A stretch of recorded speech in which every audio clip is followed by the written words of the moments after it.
So I'm at this party. I'm talking to this girl. Forget the Scientology. I'm talking to this girl who will remain named. Let's call her Yoko. Let's just call her Yoko. All right. For the sake of it. We're talking about it before. Is there any chance she's listening? Or any of her friends who are going to go and tell her, and then you'll have to apologise?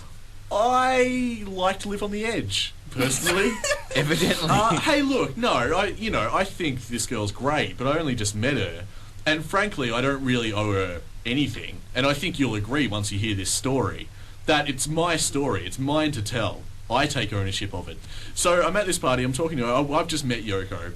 It was within like 2 hours of meeting. And, we've had a couple of drinks, fair play. And she says, all the attractive guys at this party are gay.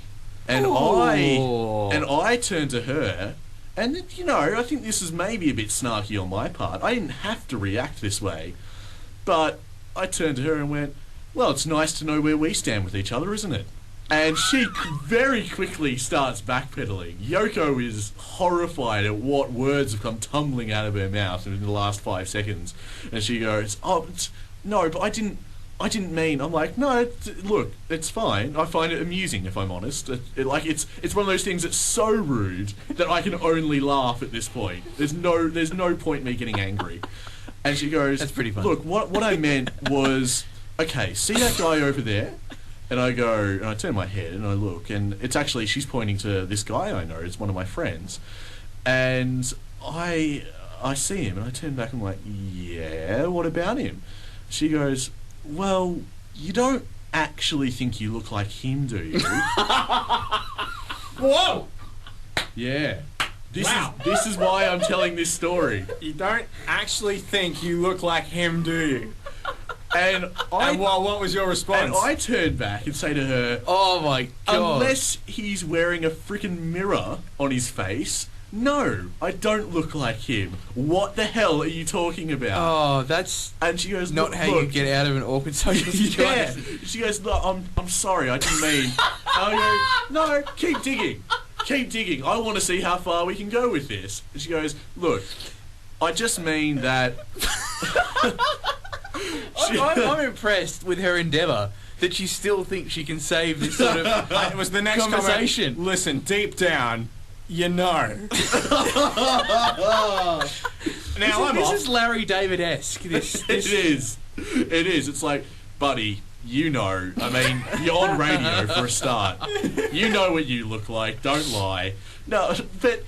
The last thing she said, explode with hilarity. Sorry. The last thing to end this issue of whether I'm attractive or not, or just ugly beyond belief, her basically saying, "Look, it's not that you're not attractive. It's that my standards are higher." No, she goes. I find you repulsive. Other people might not find you repulsive. You see. Ugly people like ugly people, and me as an attractive person... I can't be seen mingling with your type. What an idiot. Yoko, you're an idiot. Yoko says, it's not that you're not attractive, it's just that I'm not attracted to you. And I go, okay, no, look, that's fine. That would have been fine to begin with. But how would it come up to begin with, Tom? It shouldn't be said. Well, as an escape plan from her original comment, that would have been fine. Yeah. Alternative was comparing you to a hunk. Yeah. He wasn't a hunk as well. That was the sad part. Objectively, he was not an attractive male. So you were compared against an unattractive male and still lost. Kicking me when I'm down, basically. Wow. Jeez. I know. It's my ego being torn to shreds.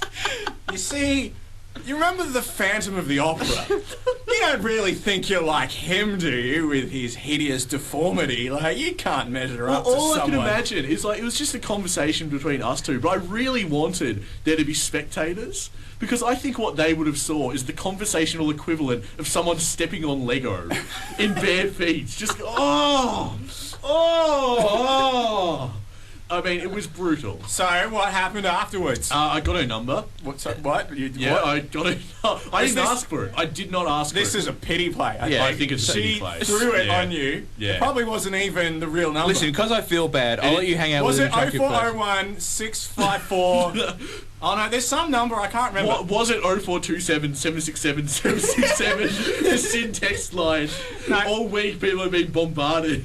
But there is a phone number where that you give out to people, and people who message in, it comes up on this website. Yeah. So It's a dummy number. yeah, So I had a look at it, and it's just covered with text of, Yeah. hey, saw you on, had a great time Saturday night. Yeah, it's great to meet you. and Great they're to not meet ya. getting through to the people they thought. It's quite funny. No, real number.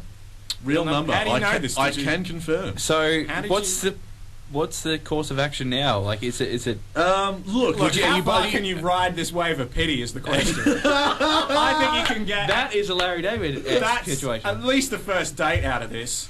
well, look. This is the thing that people don't get. Because I tell you what, it'll be first date, and then she'll go, look, the personality, we're not just compatible, and she'll wash her hands. She'll be like, well, I've done my good deed for the day. I've turned into such a charity case. It's awful. Yesterday, I This helped is- an old this lady is- across the street. Why did I tell this story on Today, air? I went out with some ugly schmuck. I'm saying that from her point of view. I'm saying that from her point of view. I'm not having a go at you. Yeah, every insult is from her point of view. You Because dummy. it's not like... It sounds like a radio jock nickname. All right, you're back on something completely different with the ugly schmuck. I mean, what have I become in the last 5 the ugly minutes? schmuckling. I will grow into a beautiful swan. One day. Someone will like me for me, just like that song. Ducks, they sort of turn into swans. Look, just sort of like if you compressed your life into the life of a duck swan, you should have turned into a swan, is what I'm saying, by now. So he's saying... So basically, what you're saying is, Mason, there's no hope for you. Yeah. Your words No, on look, his. look, I'm joking. These are all jokes. But no, I got her number. Look, this is the thing that people don't get. I've told this story once before. Like, she was rude.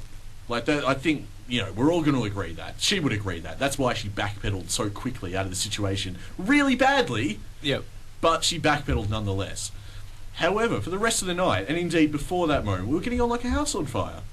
And that's the first time in a while where I've gone out. where Did that's she happened. want a ride home with you? No. No? Okay. No. She can get a ride home with a gay guy. It's like, That's true. Tony, a ride home with me is on the Glen Waverley line. It's not anything spectacular. I mean, okay, it's not the Frankston line, but it's still Metro. So you got her number. At what point in the night did she give you the number? Oh, I was about to leave. You're about to leave. Yeah. And she wrote it down, gave it to you? No, just mobile phone. Like, just said, you can do that these days, bagger. Yeah. Oh, I'm sorry. But no, but this is my point. Like, I think we got along well enough where I'm like, yeah, there could be a sustainable friendship here. Yeah. And maybe it's not so bad because now, say I do, or say I did develop a fondness or I was attracted to her. What, now you'd hold that over her? No, now that's nipped in the bud. Now that's just not going to happen because we're on equal footing where it's like, you're not attracted to me. Remember that time we first met and you compared me to an ugly man? Can you make me a sandwich? Honey, remember that time you backpedaled really badly? Can Of course go I will, my golfing ugly on the schmuck. weekend? My ugly schmuckling, of course I will. 0427 767 767 is the text line. I've had about a gutful of this link. I'll say. I've quite enjoyed this link. Oh, you would. One of the strongest of the show, I'd say.